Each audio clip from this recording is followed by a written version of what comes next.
Masuk area ini membuat kita lupa sedang berada di komplek tambang.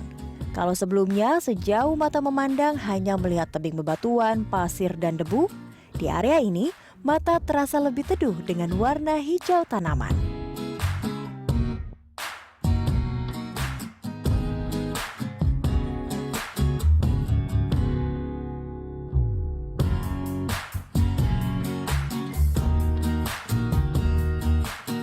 Ini adalah Departemen Enviro.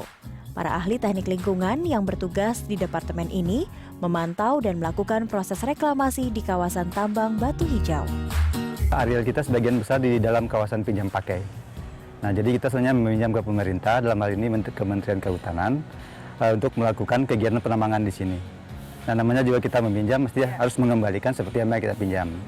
Nah, salah satu upaya kita adalah dengan melakukan reklamasi. Jadi sebelum adanya tambang, sebagian mata pencariannya produksi ini adalah panen gaharu dan dijual kepada pembeli atau pengumpul. Inilah yang kita kembangkan sekarang dan kita tanam kembali ke daerah reklamasi. Perbaikan untuk kualitas air. Nah, jadi dari hasil penelitian kita bahwa air yang berasal dari permukaan reklamasi itu sudah memenuhi standar baku mutu. Dan itu bisa kita lepaskan langsung ke sungai. Kita lakukan juga di seputaran tambang kita, kelilingnya yang berpapasan dengan hutan, kita membuat saluran pengalih.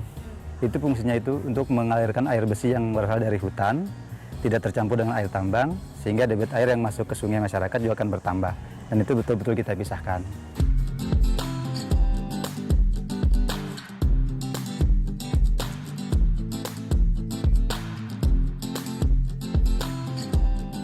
Selanjutnya, kami diajak menengok langsung area reklamasi.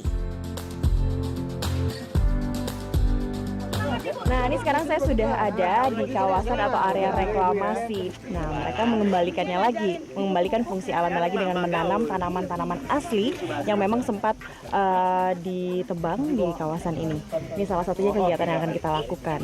Kalau wisata ke daerah tambang, kita juga bisa ikut serta loh untuk menghijaukan kembali kawasan ini dengan melakukan penanaman hutan kembali.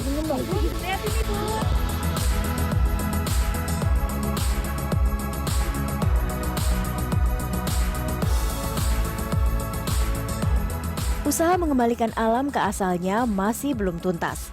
Perjalanan dilanjutkan menuju pemantauan air ke Dam Santong 3, melihat sungai dan aliran air asam tambang atau AAT.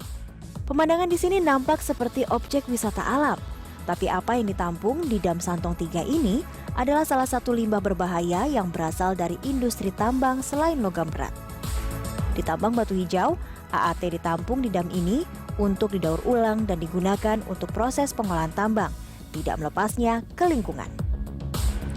Pembukaan sebuah tambang di alam terbuka tentu punya kerugian dan juga mungkin saja akan memberikan kerusakan pada alam itu tersendiri. Tapi sebuah tanggung jawab harus dilakukan oleh sebuah perusahaan tambang seperti yang dilakukan oleh Newmont Nusa Tenggara. Setelah mereka membuka tambang seperti yang kita lihat di pit tadi, mereka punya tanggung jawab untuk mengembalikan alam seperti asalnya. Nan jauh di sana itu hutan di kawasan Sumbawa Barat ini sebelum dibuka tambang Newmont, dan mereka melakukan tanggung jawabnya, melakukan reklamasi. Ini hasilnya.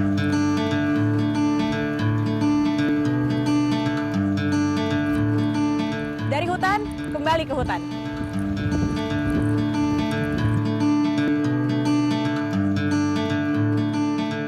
Lewat wisata yang tak biasa ini, mata para turis tambang diperlihatkan seperti apa sebuah tambang berkomitmen melakukan penambangan yang hijau dan berkelanjutan. Jadi mereka mengembalikan apa yang sudah dipinjam sama seperti bentuk awalnya.